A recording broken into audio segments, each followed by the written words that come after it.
7 tower Sutet PLN terancam longsor akibat tambang galian C.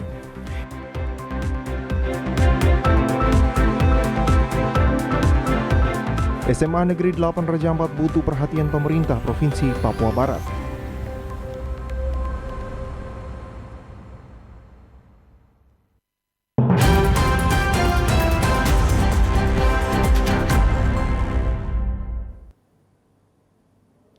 Selamat petang saudara, berita Papua Barat hari ini kembali hadir menjumpai Anda edisi Kamis 15 September 2022. Sejumlah informasi dari daerah di Papua Barat akan kami hadirkan untuk Anda bersama saya Esti Ika. Inilah Papua Barat hari ini selengkapnya. Saudara, sebanyak 7 tower saluran udara tegangan ekstra tinggi atau Sutet PLN terancam longsor di lokasi tambang galian C di Kelurahan Matalamagi, kilometer 10 Kota Sorong, Papua Barat. Pihak PLN menyebutkan bila satu tower roboh, Kota Sorong dan Kabupaten Sorong akan terjadi blackout pemadaman total selama 6 bulan. 7 tower Sutet PLN yang terancam longsor sebagian berada di Kelurahan Matalamagi, kilometer 10 dan Kelurahan Rufei, Kota Sorong, Papua Barat, pasca terjadinya banjir yang melanda Kota Sorong sejak tanggal 23 Agustus 2022.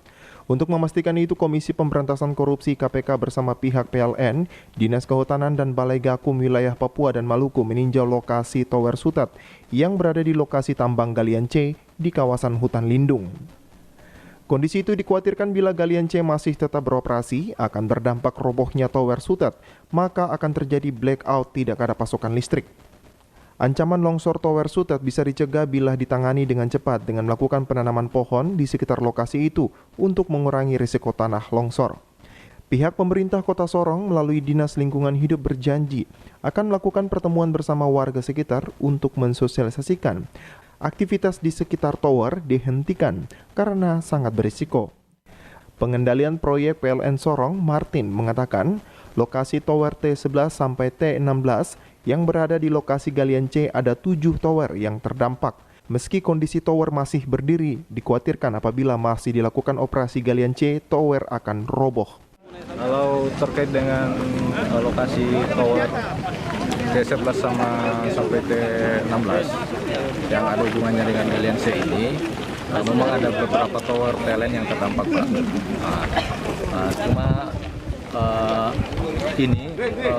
Kondisi tower masih berdiri, tapi dikhawatirkan apabila terus dilakukan produksi galian C, maka itu berpotensi akan membuat longsor sehingga tower bisa terbawa roboh. Nah, ini akan berpengaruh kepada mengakibatkan pemadaman di Kota Sorong dan Kabupaten Sorong.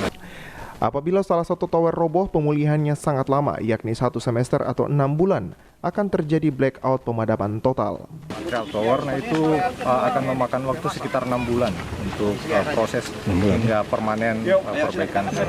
Ya, nah mungkin kita akan mengkoordinasikan juga ya di internal PLN seperti apa treatment yang akan dilakukan sehingga mencegah potensi longsornya nanti ini bisa kita atasi. Mungkin ada penanaman di bawahnya atau pembuatan DPT seperti itu. Dari Sorong, Mikal Jasman, TVRI Papua Barat melaporkan. Satuan Lalu Lintas Polres Manokwari terus melakukan sosialisasi tentang pentingnya tata tertib berlalu lintas yang dilaksanakan dalam patroli dialogis di 3 titik dalam Kota Manokwari. Kegiatan patroli dialogis ini dipimpin Kanit Patwal Ibda I Ketut Sutrisna yang didampingi 7 personil Patwal dan 2 personil dari Dikmas yang berlangsung di Jalan Bandung, Siliwangi dan Jalan Jenderal Sudirman, Kabupaten Manokwari. Selain mensosialisasikan tentang tertib berlalu lintas kepada pengendara roda 2 maupun roda 4 yang melewati jalan tersebut, anggota Satlantas Polres Manokwari juga memberikan bantuan 25 paket makanan kepada masyarakat yang berjualan di pinggir jalan dan beberapa pelanggar yang mengakui kesalahannya. Dalam press release-nya, Kasat Lantas Polres Manokwari Ibtu Suban Ohemas mengatakan, upaya bakti sosial ini merupakan bagian dari upaya mereka untuk meringankan beban masyarakat terutama yang terdampak penyesuaian kenaikan bahan bakar minyak. Sementara itu, untuk penindakan dalam bentuk tilang adalah pilihan terakhir yang akan dilaksanakan dengan tujuan menyelamatkan pengendara dari kejadian kecelakaan lalu lintas. Tim Liputan TVRI Papua Barat melaporkan. Amadon jalan. Saudara Wakil Jaksa Agung Republik Indonesia, Dr. Sunarta, pada Kamis pagi 15 September 2022 tiba di Manokwari dalam rangka kunjungan kerja ke Provinsi Papua Barat. Wakil Jaksa Agung Republik Indonesia tiba di Bandar Udara Rendani Manokwari disambut oleh Sekretaris Daerah Papua Barat Nathaniel D. Mandacan dan Kepala Kejaksaan Tinggi Papua Barat Juniman Hutagaul dengan tarian dengan prosesi penyambutan secara adat. Wakil Jaksa Agung selaku Ketua Tim Pengarah Reformasi Birokrasi pada Satuan Kerja Kejaksaan Tinggi Papua Barat akan berada di Papua Barat hingga Minggu 18 September 2022. Hari pertama tiba di Papua Barat, Dr. Sunarta disambut juga oleh Kapolda Papua Barat, Bupati Manokwari Hermus Indo, serta pejabat lainnya di Bandara Udara Rendani Manokwari. Usai disambut secara adat, dilanjutkan dengan sosialisasi di Kantor Kejaksaan Tinggi Papua Barat.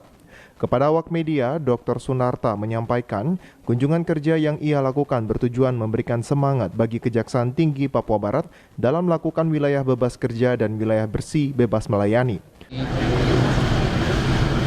Yang paling penting adalah menengok anak-anak dan adik-adik semua yang ada di sini. Karena jarang ya dari satu yang datang, saya sengaja memilih tempat ini untuk memberikan semangat kepada kawan-kawan yang ada di sini, terutama khusus dalam membangun zona integritas menuju WBK, dan itu kami dorong agar Papua Barat ini ada. Ketika disinggung terkait perkara tindak pidana korupsi di Papua Barat khususnya di Raja Ampat yang mana telah ditetapkan tersangka namun masih ada intervensi, Sunarta menyampaikan dalam menyelesaikannya tetap pada koridor hukum yang berlaku. Siapa Wakil Jagung ini kami dapat informasi ada 2 kasus besar yang ada di Papua Barat. Kasus korupsi ini salah satunya adalah PLT Raja Ampat. Itu sudah ditetapkan sebagai, artinya kan sudah salah satu tersangka sudah ditetapkan tersangka namun ada intervensi. Kira-kira dari Kejaksaan Agung bagaimana? Pertama, kalau masalah penanganan perkara masih kita selalu objektif, tidak ada intervensi. Kalaupun suatu saat harus ekspos di Jakarta, Kejaksaan Agung itu hanya bentuk bahwa pengendalian penanganan perkara agar tetap pada koridor. Jadi tidak ada, apalagi yang kalau ada isu intervensi itulah kita hindari. Makanya harus ekspos di sana kan bisa ya.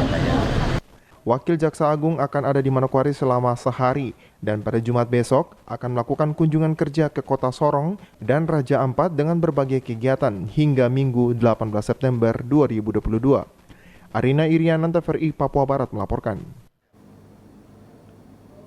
Saudara Kepala Pusat Pelatihan dan Pengembangan LPP TVRI melakukan sosialisasi program SDM TVRI Gold kepada seluruh pegawai TVRI Stasiun Papua Barat. Sosialisasi dilakukan dalam rangka meningkatkan sumber daya manusia. Ya Tuhan Yang Maha Kuasa.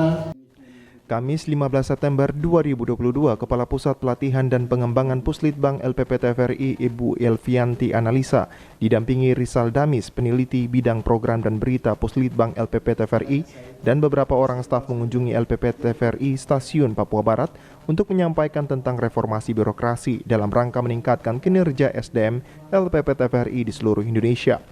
Materi yang disampaikan kepada seluruh pegawai TVRI Stasiun Papua Barat adalah terkait dengan program SDM TVRI Gold, di mana peraturan pemerintah tentang manajemen talenta.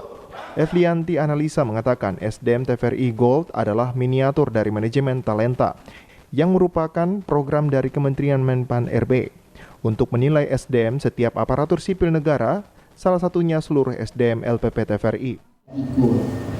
SDM TVRI Gold ini adalah miniatur dari manajemen talenta. Manajemen talenta itu adalah program, salah satu program Kemenpan untuk SDM. Next, manajemen talenta SDM TVRI Gold itu mengacu ke peraturan pemerintah. Dalam arahannya, Evlianti mengatakan khusus untuk LPP TVRI Stasiun Papua Barat harus semangat bekerja dengan mencintai pekerjaan yang sudah diberikan, yang berorientasi kepada pelayanan kepada masyarakat. 60% lebih orang Papua ini adalah kawan-kawan kekuatannya. Jadi kawan-kawan harus bersatu, harus tough, harus maksimal, dan harus memang menjadi jelas status kepegawaiannya sesuai dengan keberadaan lembaga TVRI. Yang pertama harus apa? Harus bekerja dengan sungguh-sungguh. Dengan sungguh-sungguh. PNS itu apa? PNS, Pegawai Negeri Sipil, ASN, Aparatur Sipil Negara. Teman-teman pasti sudah pernah dengar ASN berakhlak, ya kan? Core value, nilai inti ASN berakhlak. Belum sih, teman-teman nampaknya masih cukup muda usianya, masih jauh dari usia pensiun. Apa? Bagaimana kita untuk mencintai pekerjaan kita sendiri? Bagaimana kita untuk menghargai diri kita sendiri? Itu kita harus tahu. Melalui program SDM TVRI Gold diharapkan dapat memetakan setiap pegawai LPP TVRI di seluruh Indonesia agar potensi pegawai dapat lebih diketahui mulai dari kinerjanya dan juga latar belakang pendidikan hingga pengalaman kerja sebagai pegawai di LPP TVRI di seluruh Indonesia. Jimmy Tabisu, TVRI Papua Barat melaporkan. Meski berada di pulau, tepatnya di Kampung Kalobo, Distrik Salawati Tengah, Kabupaten Raja Ampat, Papua Barat, siswa dan siswi di SMA Negeri 8 Raja Ampat mempunyai semangat belajar yang tinggi. Sebagian siswa di sekolah ini setiap hari harus berjalan kaki dari rumah mereka kurang lebih 2 km jauhnya ke sekolah mereka. Dan hal ini tidak mematahkan semangat mereka untuk menimba ilmu meski kondisi sekolah mereka serba dalam keterbatasan.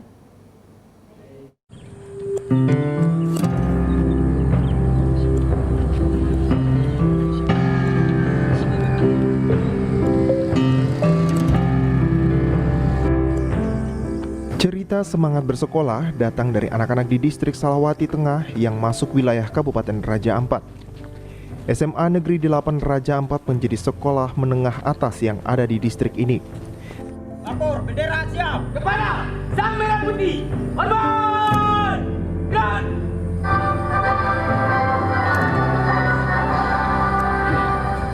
Setiap pagi, sebagian siswa di SMA Negeri 8 Raja Ampat harus berjalan kaki kurang lebih 2 km dari tempat tinggal mereka ke sekolah. Rutinitas ini dijalani oleh siswa di SMA Negeri 8 Raja Ampat, penuh semangat dan pantang menyerah untuk menimba ilmu. Kondisi sekolah yang serba keterbatasan, dengan bangunan kelas yang retak-retak, bahkan ada tembok kelas yang bolong. Kondisi ini cukup memprihatinkan, namun semangat mereka untuk belajar patut mendapat perhatian. Selain kondisi kelas yang sudah rusak, fasilitas belajar seperti laboratorium kelas IPA belum dimiliki oleh sekolah ini. Jika ingin melakukan praktek, saat ini dengan menggunakan peralatan seadanya, bahkan mereka menggunakan alam terbuka sebagai praktek laboratorium.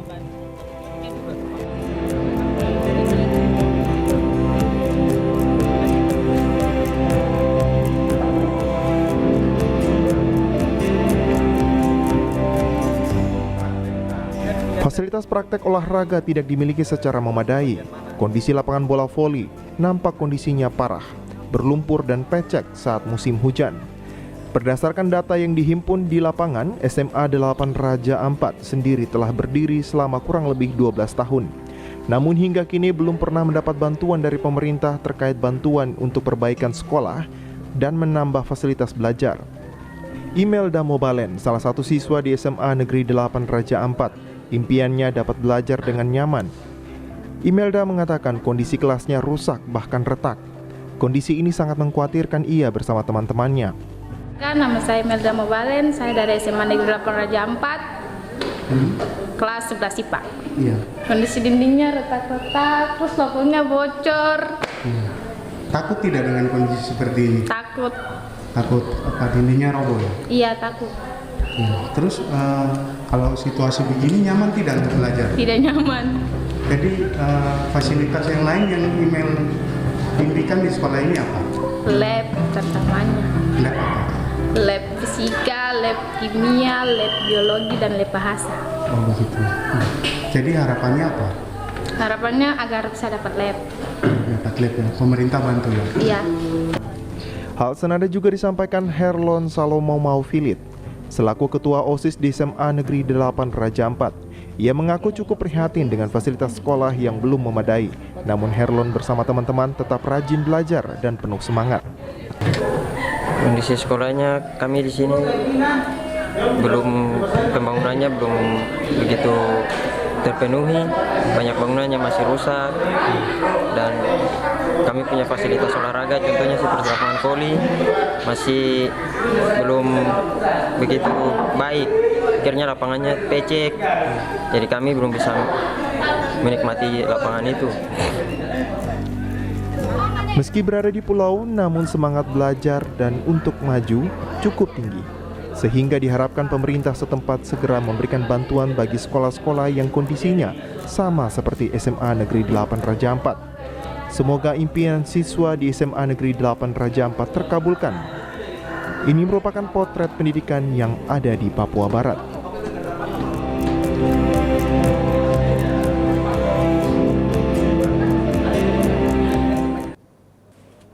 Saudara, informasi tadi sekaligus menutup jumpa kita pada Papua Barat hari ini edisi Kamis 15 September 2022.